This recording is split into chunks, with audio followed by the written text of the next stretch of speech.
Hey everybody. Happy Twisted Tuesday. Hope y'all have a great day and you feeling good after just taking the exam.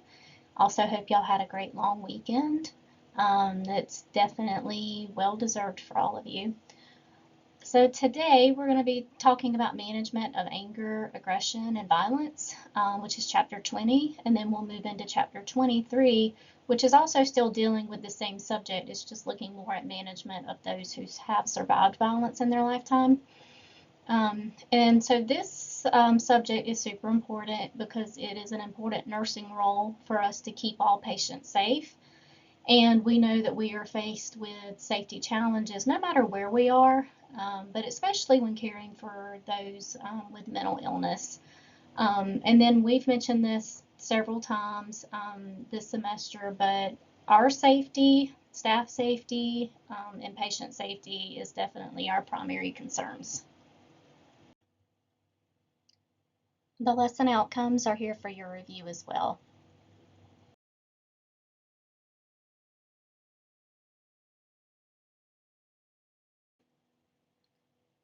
How about let's give it up for our little guy, right?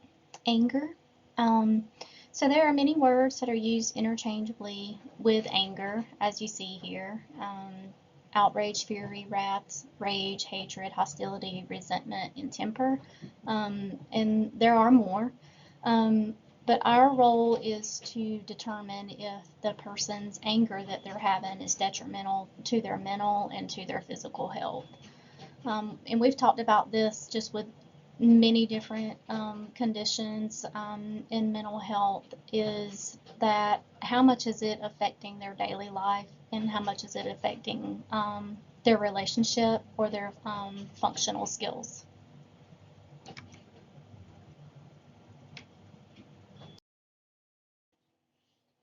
So the definition of anger is a strong, uncomfortable emotional response to a provocation that is unwanted or incongruent with one's values, beliefs, or rights. It's an internal affective state that may or may not be expressed in overt behavior. However, if it is expressed, it can be constructive or destructive. Constructive meaning it can be helpful if used in the right way, and then destructive is when it's more maladaptive is the word for it, when it's not used appropriately or has adverse consequences. Anger is symptomatic of many underlying psychiatric and medical disorders as well, so we need to keep that in mind. And then intermittent explosive disorder is actually the only anger-related disorder that is in the DSM manual. And intermittent explosive disorder we mentioned at the end of last lecture, but that's when they have explosive anger attacks aimed at harming others or property. And then you can see some of the risk factors there for intermittent explosive disorders as well, such as substance abuse, maybe they've had a brain injury, and then there can be some biologic genetic factors or psychological and behavioral factors. And so I just mentioned this word maladaptive anger, that it is the excessive outward expression or suppressed anger related to the context of the situation. Um, Expression meaning, such as losing your temper or yelling, whereas suppressed anger is when somebody holds it in. But either or could be detrimental to one's health. Outwardly direct anger and suppressed anger are actually linked to different medical conditions, such as coronary artery disease, having a myocardial infarction or heart attack. Chronic pain has been related to, and then high blood pressure or hypertension. Research also shows that suppressed anger, so someone that holds their anger in excessively, that's a predictor of early mortality. And then inward directed anger, so when they're angry at themselves, can lead to guilt and depression.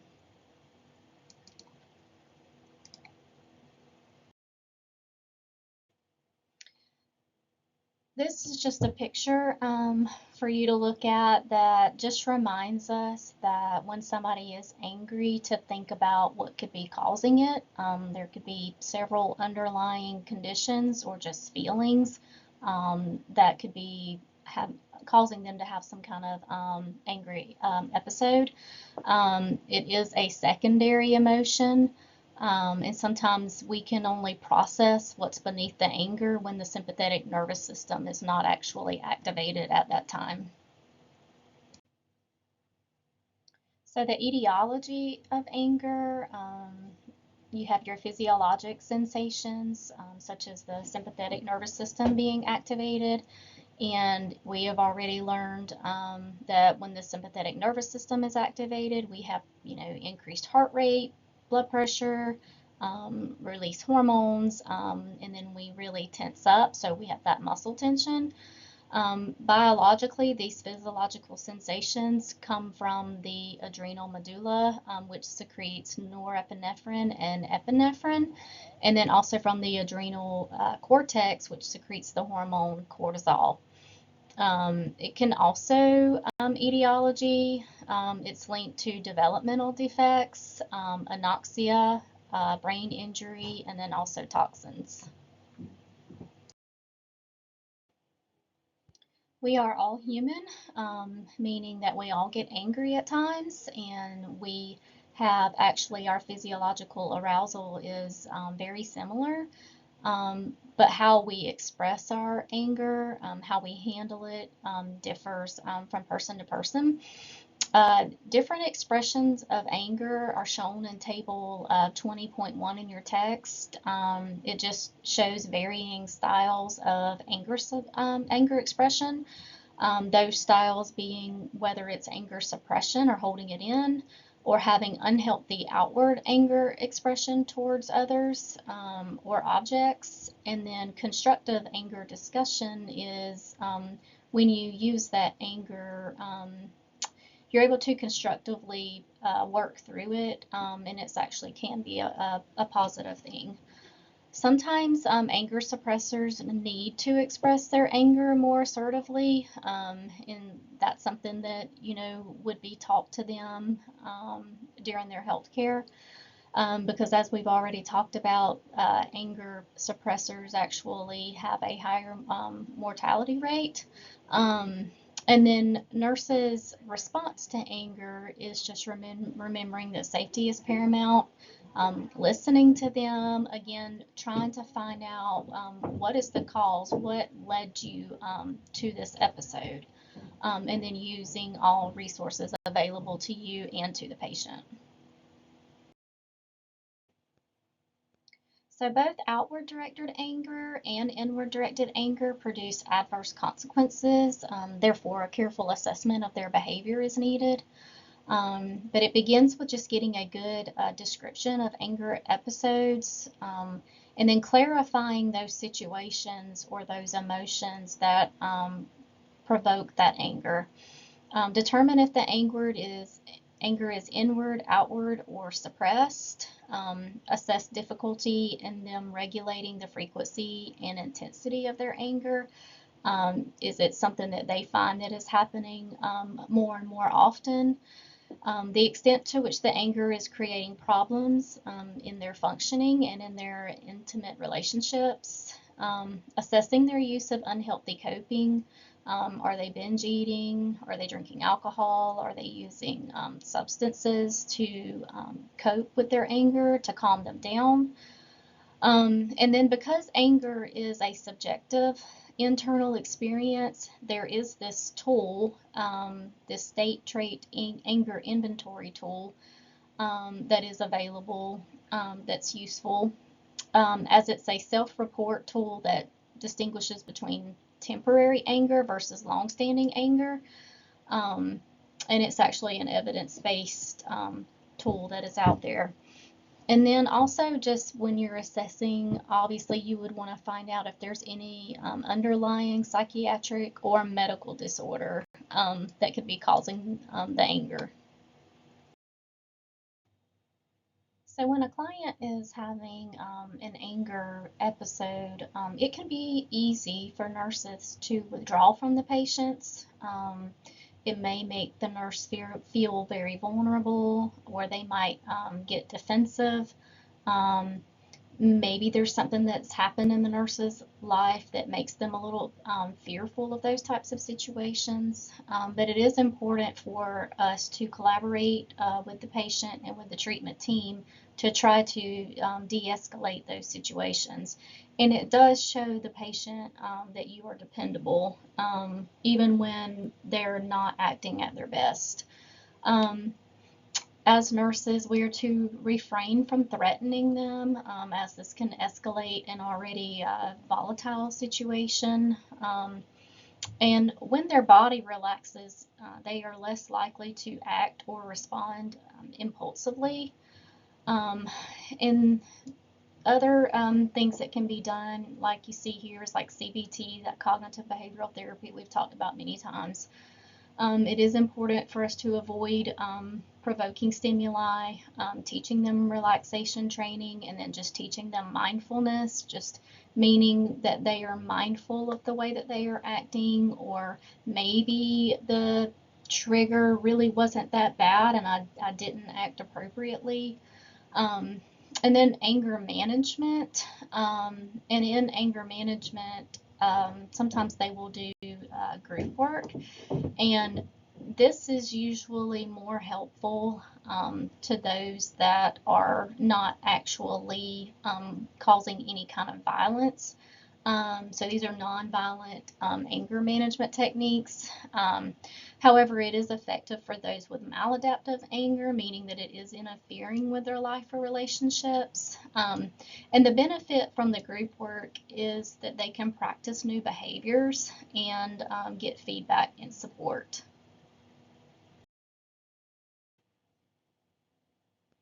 So the definition of aggression is overt behavior that is intended to hurt, belittle, take revenge, or achieve domination and control over someone. It can be verbal or physical. Verbal can look like sarcasm, insults, or threats. Physical can be slapping or hitting someone, for instance, or it could be property damage.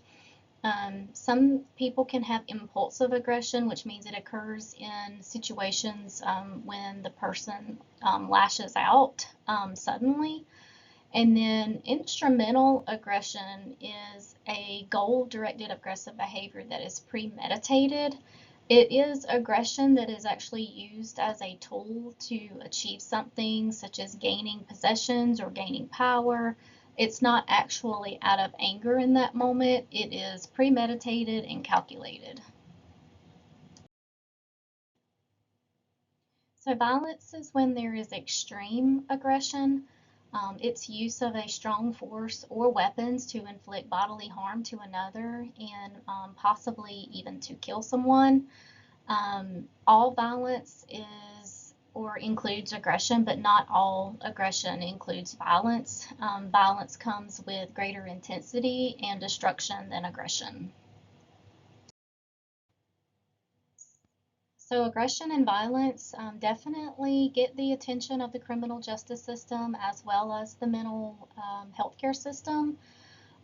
It does not occur in a vacuum, meaning that both the patient and the context must be considered, meaning that like we've talked about, what are the underlying situations or emotions that are going on, or underlying disorders, is something that we have to always keep in mind. And then factors that influence aggressive and violent behavior are ACEs, which is those adverse childhood events such as childhood abandonment, sexual abuse, physical brutality, what have they witnessed in the home, but also exposure to violence as a child, learned conflict management style. Other factors are impulse control, a lack of feelings of guilt or shame, and then an attempt to gain control. So these are some of the psychiatric conditions that are more prone to violence. So substance use disorder, someone that's had a traumatic brain injury, post-traumatic stress disorder, bipolar 1, Any of the impulse control disorders that we mentioned last week, the IED, the kleptomania, the one where they steal for no reason, even if they have money, the pyromania, the ones that like to start fires, um, ADHD is another condition, and then cognitive disorders that impair communication of needs.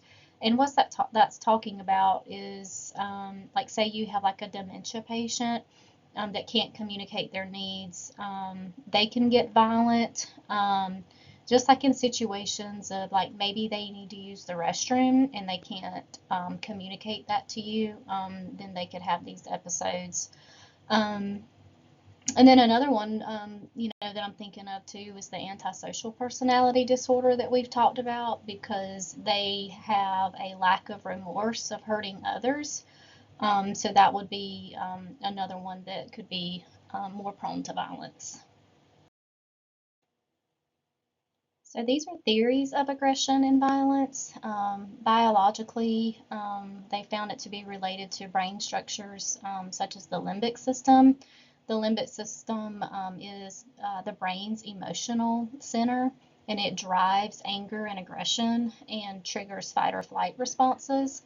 Also, the cerebral cortex, which involves the rational part of our brain that inhibits impulsivity from that limbic system. Um, when there is an injury to the frontal cortex, judgment becomes off, and then we have impulsivity. Um, Males have higher anger scores, and then sex hormones have been shown to play a factor as well with testosterone levels. Testosterone levels are found to be higher in male offenders than female offenders. And then females are found to be more likely to be aggressors during a low progesterone time in their cycle. Um, Other things as well is low serotonin levels have also been found to increase impulsivity and irritability with aggression. Psychoanalytic theories is suppression or holding in that anger. Behavioral is it's a learned response to stimulus, so what we've been around in our environment. And then social learning theory is participation in an environment that rewards aggression, such as violent video games. Or this could be when a child observes aggressive behaviors among their family members or in the community, and then they see that it's an acceptable way to get what they want. So it's like a reward type thing. So with evidence-based nursing care for aggression, obviously our goals are promoting safety and then preventing that aggression, trying to figure out those triggers and stopping it from happening, and then establishing that nurse-patient relationship, creating a therapeutic milieu environment, trying to not overstimulate them, and then using de-escalation techniques.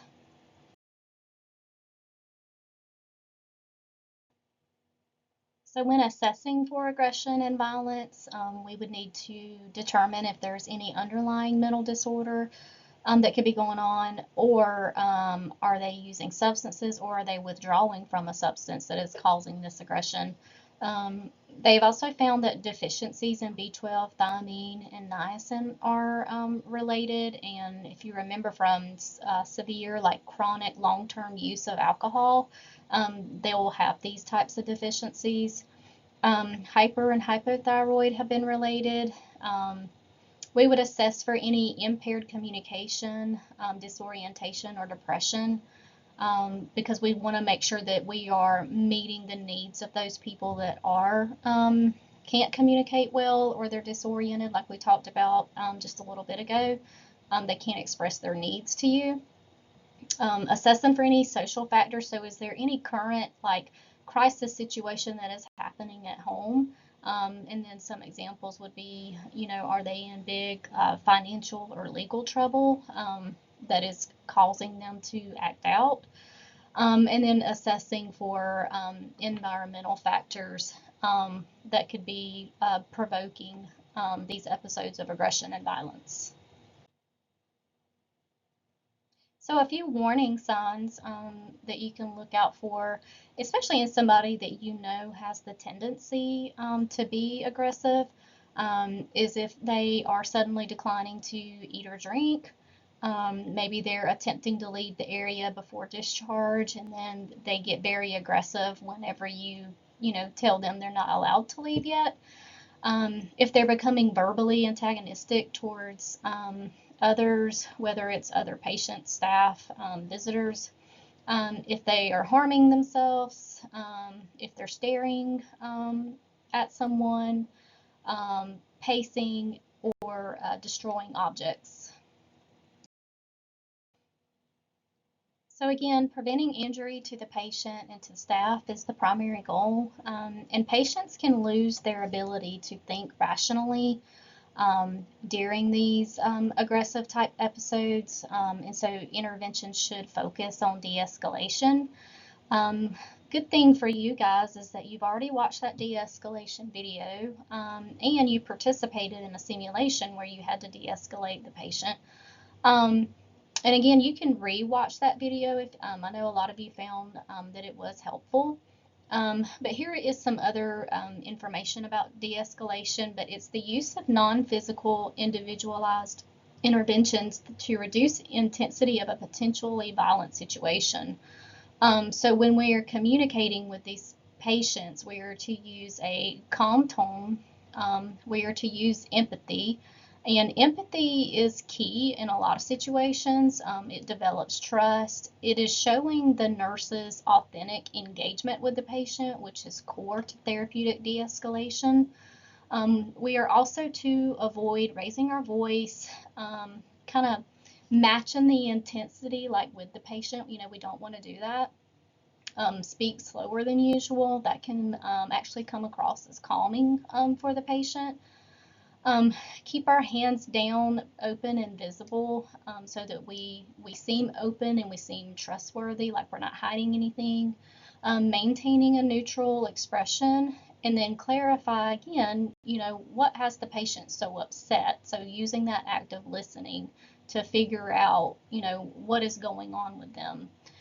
Important to avoid power struggles with the patient. That would just escalate the situation. um, Validating them at times, validating their feelings, providing them with some choices, so they at least feel like they have a little bit of control or autonomy. Cognitive interventions, those will be most effective when they're not in that aggressive state, but they're actually in a calm state where you can sit down, level with them and have a conversation with them about changing their ways of thinking whenever they are calm. And then reducing that stimulation in the environment. Just the overstimulation can cause patients to be even more aggressive. So this picture I pulled from ATI, and so it's just showing the elements of verbal de-escalation, which we just talked about a lot of these, but it's just a visual learning tool for you. But engaging with the patient, establishing that verbal contact where if they don't know who you are, that you're introducing yourselves and then you're greeting them by their name. Staying simple and concise with them, identify their wants and feelings, setting clear limits, and then offering them choices. Other interventions for managing imminent aggression and violence. The goal is to work with patients to find solutions, approach them calmly, and use empathy. Sometimes silence is a great thing that can be therapeutic at times. Basically, it's getting to know your patient, like with intervention fit. Some may respond well to interventions in a heightened response, whereas others may not, and then de-escalation would be, preferred. Um, but the appropriateness of the intervention used for the specific patient in a specific situation is the definition of an intervention fit. And really that can be the case for anything whenever you're trying to intervene for any type of disorder. Is it's an individualized type thing. It's not, one thing is not always going to work for everybody. But getting to know your patient. De-escalation, we've already talked about. Having that immediate access to the door, and we talked about this in Sims as well. That's just that safety for you. But keeping in mind too that you also don't want to seem like you're blocking the door to where they feel like they're trapped. Not wearing clothing or accessories that could be, used to harm you. Even being careful with things like wearing a stethoscope, and we've talked about that at mental health clinical. PRN medication administering and monitoring may be used at times, such as benzos and antipsychotics when needed. Um, and then the avoidance of seclusion and restraints is important. Restraints can be very traumatic for patients. Sometimes they cause injuries or even death in the past, which is why it's become such a last resort type of thing that you would ever try to do. And if you did ever have to use restraints, you would have to have really good documentation, and there's metrics that have to be met for that. And you have to show that you tried all of these other de-escalation techniques in your documentation before actually having to use that as a last resort. Just some other things is having non-threatening body language, right? Having kind of a relaxed but open kind of posture, listening to the patient, and then respecting their space.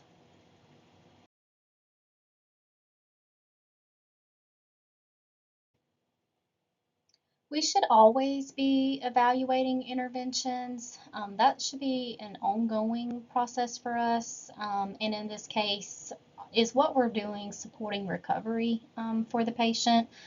Um, but evaluating whether or not they are regaining or maintaining control over their aggressive or potentially aggressive thoughts, feelings, and actions. Observe if they're showing decreased psychomotor activity, such as pacing. Are they having a more relaxed posture? Are they requiring fewer sedating medications? And are they having an increased tolerance for frustration? And then evaluating evidence of risk factor reduction in the treatment setting as well. Um, we need to promote safety, set those clear expectations. We would evaluate any incident reports that are put in, related to aggressive or violent type episodes. And then we would need to evaluate our staff competencies in their ability to de-escalate situations.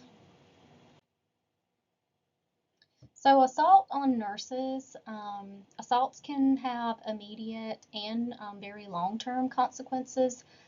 Psych nurses report higher rates of assault than any other nurses, but this can really happen in any type of setting. But it is a higher incidence of aggressive individuals in, mental health type situations. And then aggression is really underreported in our profession, even though they are really working on trying to get those rates up.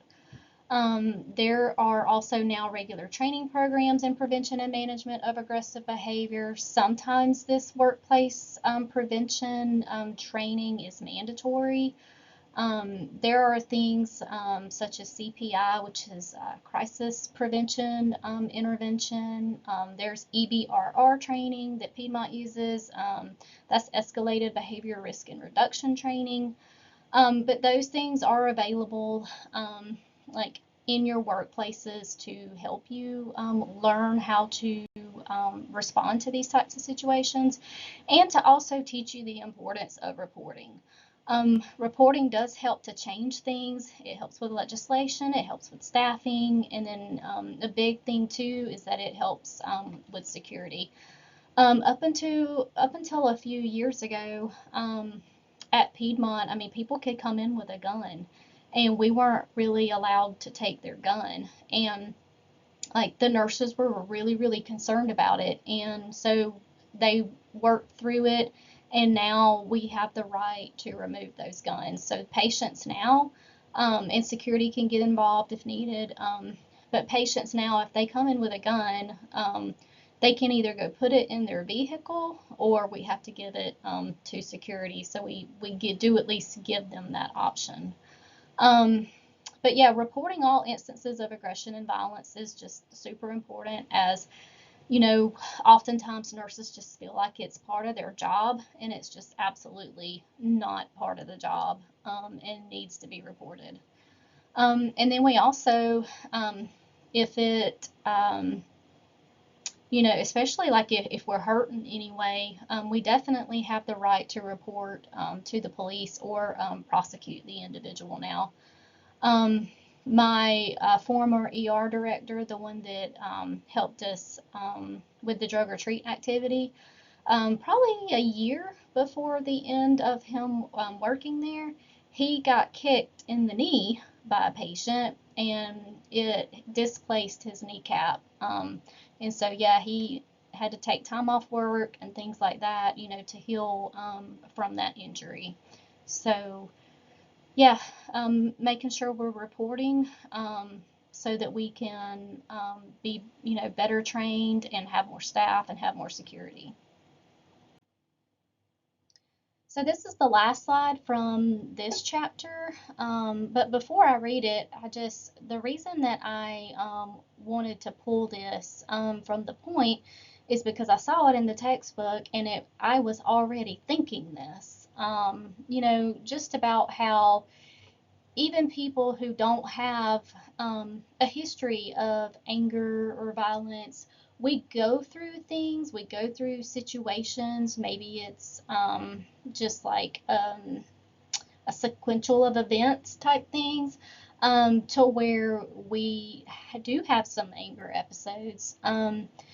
Because as I was reading and looking through this chapter, or, I was just thinking about times in my life where I definitely was very angry and acted out of character for myself. But one really sticks out to me is I had a very bad road rage incident. And it, I mean, how many times in my life have I been cut off, or somebody slammed their brakes, or somebody was riding my tail, or, different things that could happen. And yes, it might aggravate me, but it didn't cause me to act like I acted that day.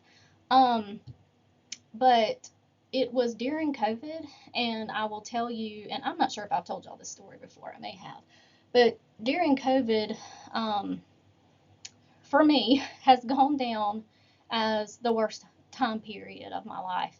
And definitely as a nurse. And it was extremely stressful. You had times where you were fearful. Um, you had to dress in a hazmat suit for a while, like you couldn't breathe. Um, and even if you weren't in those suits, you were still having to wear masks all the time. And then we went through so many ups and downs of staffing and patients coming in and out, because it came to the point where patients were afraid to come to the hospital. So they cut our staffing way down to where we literally only had 3 nurses at a time working in the ED. And I could go on and on and on and on about how much that period of time affected me um, in my work, but also in my personal life. Um, so I left work that day, and honestly, I don't even remember what the person did. I don't remember. They probably cut me off like I've been cut off many times before. I don't remember what they did, but I will tell you that it was on the interstate, 2 lanes, and I started riding up on them, going around on the side, honking my horn, you know, acting way out of character, extremely angry, heart pounding, all of these things. And after I calm down and in my rational brain, and in my rational brain now as I'm talking about it, is I would never do that, because not only does it put me in the situation of I could cause an accident, right? But you don't know what you're messing with sometimes. Just with having road rage of any sorts. I mean, that person could follow you home. They could cause an accident out of revenge.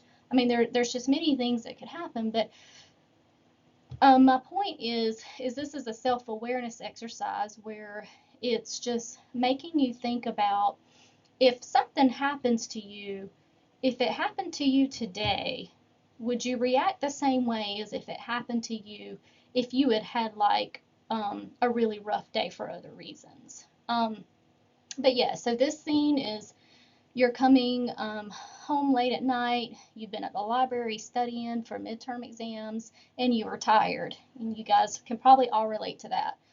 As you come up to the front walk, you trip over a skateboard, you probably left by one of the neighborhood children, and before you know it, you're sprawled out across the front step. What emotions threaten to overwhelm you at that moment? What contributes to the intensity of the anger that you feel? The pain where you scraped your leg across the cement, your general state of tiredness, the fact that maybe you skipped dinner, the fact that you had 5 cups of coffee that day, or maybe you didn't have your normal coffee, the careless child who left the toy in your way, whatever the case may be, but in you guys' case would just probably be you're over it, you're tired, you've been studying, it already just feels like a bad day. But then imagine that that same thing happened, that you tripped over a skateboard whenever you were well rested, feeling good, you hadn't been studying. Would that feeling and that intensity be the same, right? Or would you probably just roll over and die laughing at yourself, or you're looking around to make sure nobody saw you? So yeah, just wanted to share that.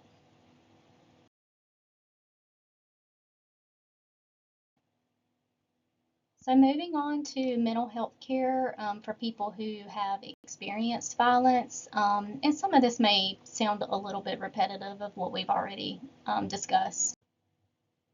So violence in the form of intimate partners, children, and older adults is a national health issue. The effects that it has is it permanently changes the survivor's reality and meaning of life. It endangers their core beliefs about themselves, the others, and the world. And then it can damage or destruct their self esteem. So, domestic violence is the most common form of abuse, and then intimate partner violence, which is within that domestic violence, is the most common. But this is can be psychological, physical, or sexual harm that is caused by their current or former spouse or partner. Um, Victims are 1 in 4 women. Um, in their lifetime experience adverse consequences related to intimate partner violence, and then 1 out of 10 men experience adverse consequences related to this type of violence. Home is no longer deemed safe for them. Um, their reaction is that women can be afraid or reluctant to identify their abusers due to retaliation, and they may attribute their injuries to other causes. And then men may be hesitant to report victimization, maybe out of embarrassment, or fail to consider the behaviors as abuse. And then, interestingly enough, 89% of female homicide victims are murdered by someone they know, most often a current or former partner. And then there is violence and abuse during pregnancy as well.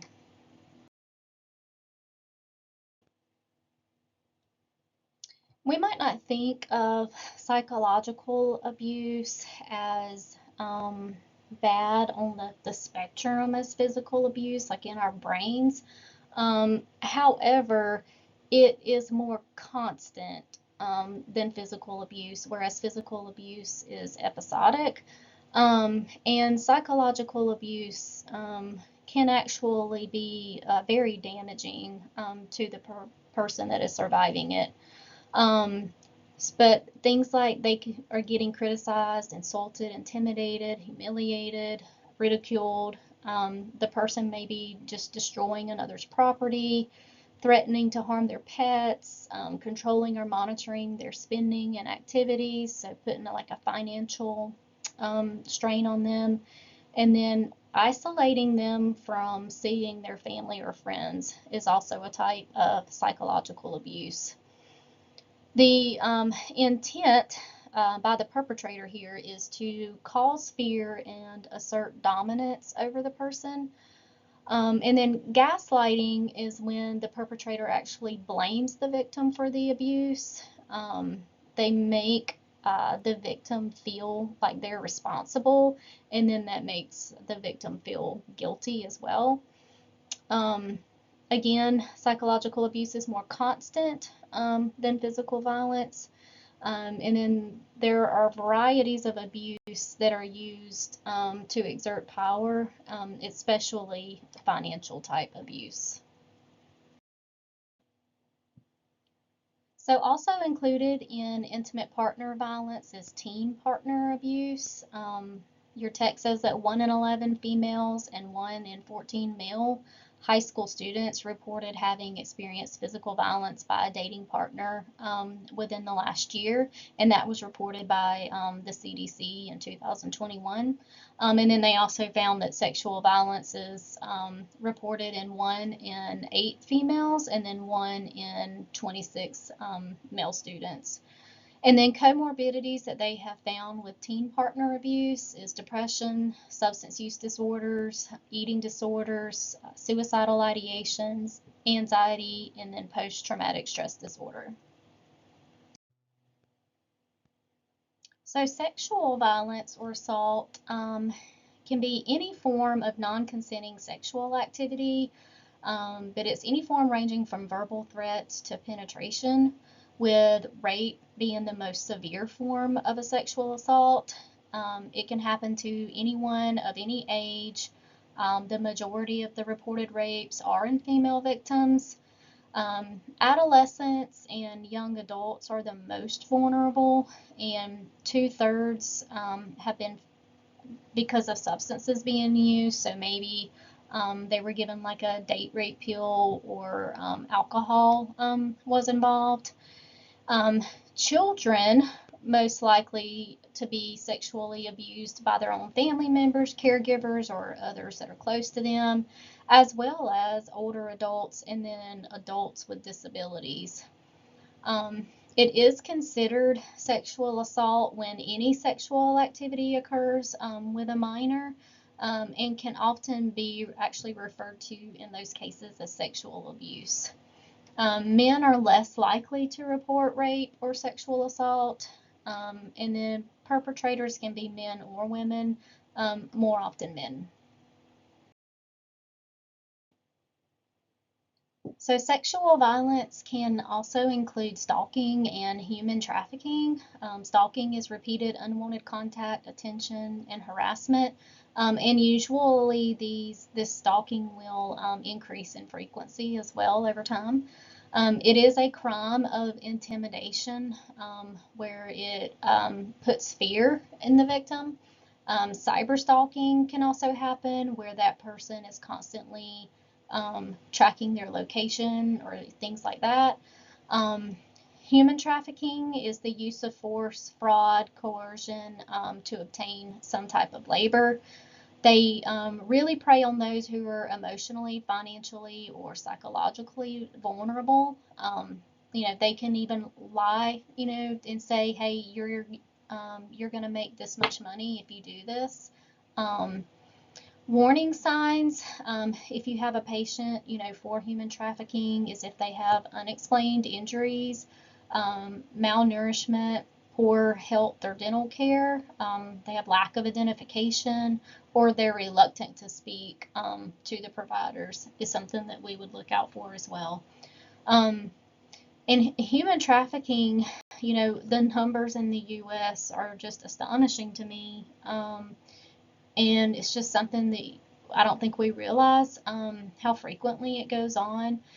There was just recently, in the last month or so, a bust just in Warner Robins. Um, and one of the ones that got busted was my neighbor that I lived by for years whenever I lived in Warner Robins. And he was a very successful man with a family and worked on base. He was in the military. Yeah, just absolutely blows my mind, like how close to home um, this type of stuff occurs. So, with child abuse and neglect, this can include acts of commission, such as physical, sexual, and psychological abuse, or acts of omission, which includes neglect. Um, Most vulnerable children are 4 and under. They're from unwanted pregnancies, or they have some type of mental, physical, or emotional disability that causes more strain on the parent. Um, Child neglect is the most common type of abuse. It's when there's failure to protect the child. Um, they have physical, medical, emotional, or educational neglect, like they won't send them to school but yet aren't homeschooling them either, for instance. Um, these children may develop physical, emotional, and behavioral issues. Um, they're also at increased risk for things like depression, anxiety, low self esteem, and substance misuse. Um, and then also with physical abuse, things that you might see are severe spanking, hitting, kicking, shoving, and burns is another one as well. And then we've mentioned this throughout the semester whenever you're assessing patients for different disorders and whatnot, is, using that ACEs tool, that adverse childhood experiences, just to figure out, what happened to them as kids that's possibly caused them to be in the state that they are now. So with elder abuse, this is looking at abuse or neglect in those that are age 60 or greater. It's estimated that 1 in 10 people over the age of 60 who live at home suffer from some type of abuse. Um, and again, I mean, abuse, no matter what type we're talking about, is way underreported. So these are just numbers that are reported. But it can come in the form of physical abuse, sexual abuse, even emotional, neglect, abandonment, and financial. Um, they can really take advantage of people that are elderly when it comes to their finances. They can be even manipulated into giving up control of their money. They can get involved in scams, things of that nature.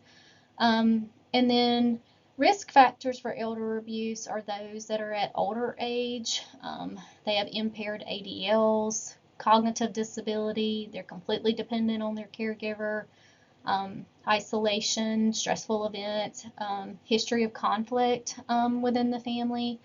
Um, and all of these things, these risk factors, um, are make it where caregiving for these types of patients, these elderly patients that are in this state, can be very overwhelming for the caregiver, and it just increases that risk for abuse. So the theories of violence include social learning theory, which encompasses intergenerational transmission of violence. This is when children who witness violence, they are more likely to be perpetrators of violence in their future. Other theories include an economic disadvantage, community disorganization, or just being around attitudes that are supportive of violence. There's the cycle of violence, and I pulled this picture from ATI for you that shows this cycle of how, and it just keeps repeating itself within a family. But think about like maybe a married couple, And so phase one is called tension building. So that's when all the tension builds up, and this can happen over, days or weeks at a time. And then they'll enter into phase two, which is when violence actually erupts during this period, and the abuse happens. And then phase three is the honeymoon stage, which is where remorse ensues. And so that's when, the perpetrator will be extremely apologetic. They may send them flowers, want to take them out to eat. They're trying to do anything they can do to reconcile the situation, and keep their spouse there with them. And then it's just a cycle that continues. Also, during that honeymoon phase, they'll say things like, I promise this will never happen again. And then their partner, is trying and wants to believe them. Um, Other theory is factors influencing leaving versus staying in a violent relationship. It's easy whenever you're not in that situation to, I don't want to say judge, but kind of judge and just be like, why do you stay? But there can be many factors that keep somebody in that type of relationship. It could be people who lack job skills or financial resources. Maybe they lack support systems. Maybe they're getting threatened by the person, or they don't want to break up their family, or they're just have a whole lot of hope, that that person will change. And there's many other factors as well, but that's just some that I can think of off the top of my head. These pictures are just reminding us that violence is not always attributed to mental illness, and is actually, they find that people with mental illness only account for 4 to 6% of violence. And that people with mental illness are actually more likely to be victims in situations than actual perpetrators of violence. So I just wanted, to put this in here just to show, just to remind us of the stigma that surrounds mental illness. So when caring for these people, it is important to use a trauma-informed approach, which means that we're focusing on what happened to them rather than what's wrong with them, and then being aware of triggers and trying to avoid re-traumatization of the victim. Um, Keeping their safety in mind at all times, trying to build that trust, offering them choices, trying to build their empowerment, collaborating with them and with other members of the team, and then having a mutual respect is part of this trauma-informed approach. But just giving the client, information on what to expect, always telling them what you're doing and why you're doing it. Ask for permission with certain things, and then, again, just giving them choices whenever you can. So when establishing that therapeutic relationship, we need to try to build rapport as quickly as possible, convey that we're trustworthy, and that we're non-judgmental. They need to feel safe to be able to talk to us. You can start with the least sensitive areas and then progress to the more sensitive topics. We must continually be self-aware, monitor our personal reactions, watch our facial expressions, things like that, to prevent negative feelings from influencing that nurse-patient relationship. And then we need to make clear with them during the assessment our responsibility for mandated reporting. And reporting can vary by state. Some require that all injuries from abuse to be reported. Um, Intimate partner violence reporting is controversial because it can keep some from reporting at all. It can cause retaliation or loss of economic support, for instance.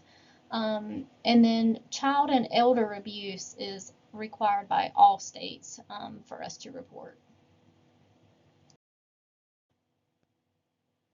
So evidence-based nursing care for persons that have experienced violence is to get that good mental health nursing assessment.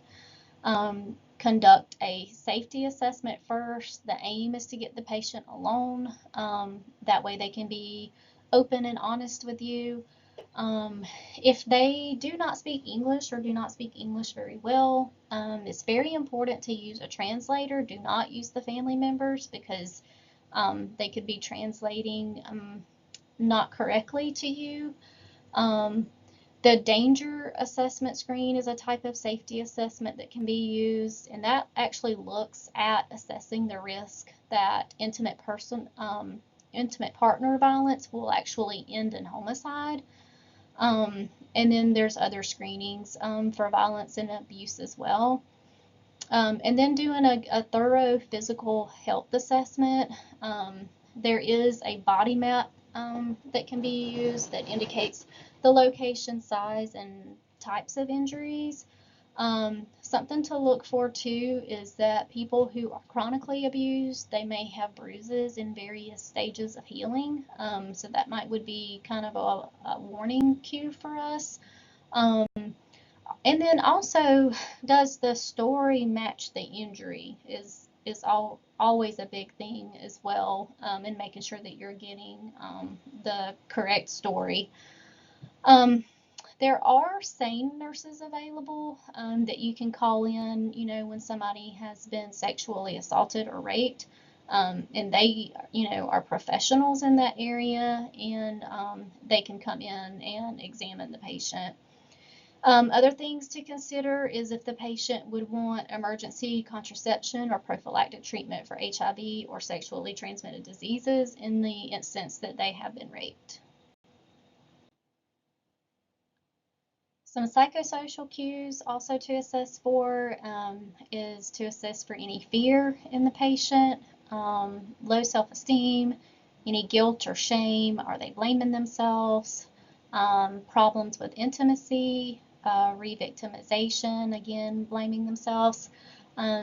What are their social networks, or are they socially isolated? And then what's their economic dependency on this person? And emotional dependency as well.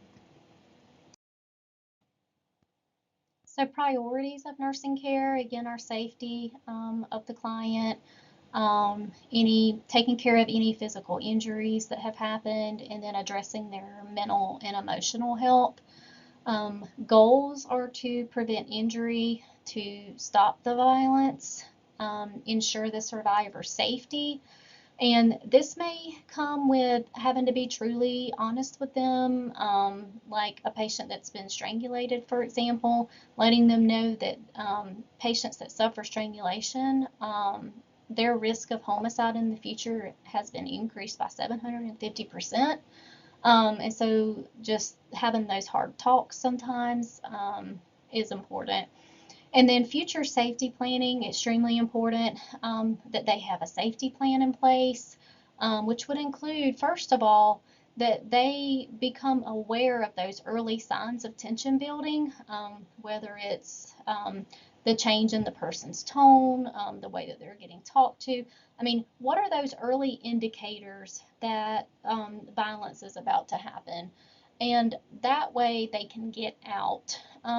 What is often recommended is that for someone that they would actually have a bag ready with the essentials that they need. And in that bag it would have like their basic things that they really need on a daily basis, but also maybe like an extra set of car keys, maybe a birth certificate, like anything like that that they might need. That the point is that they would have this bag hidden though, because if the perpetrator found the bag, that wouldn't go over very well. So this bag would have to be well hidden, but also in a place that they could get to quickly enough to get themselves out of that situation. So these are just some more interventions, just providing for that immediate safety of the client, offering validation, for their feelings and letting them know that they were not to blame. Remain non-judgmental, offer resources without pressure. Is there a safety house that you can, make them aware of? And that way, if they ever do have to use their safety plan, where are they going to go from there? Discussion options with them, being collaborative with them and with others. And then when it comes to children, children need to be made known that the violence is not okay and that it is not their fault.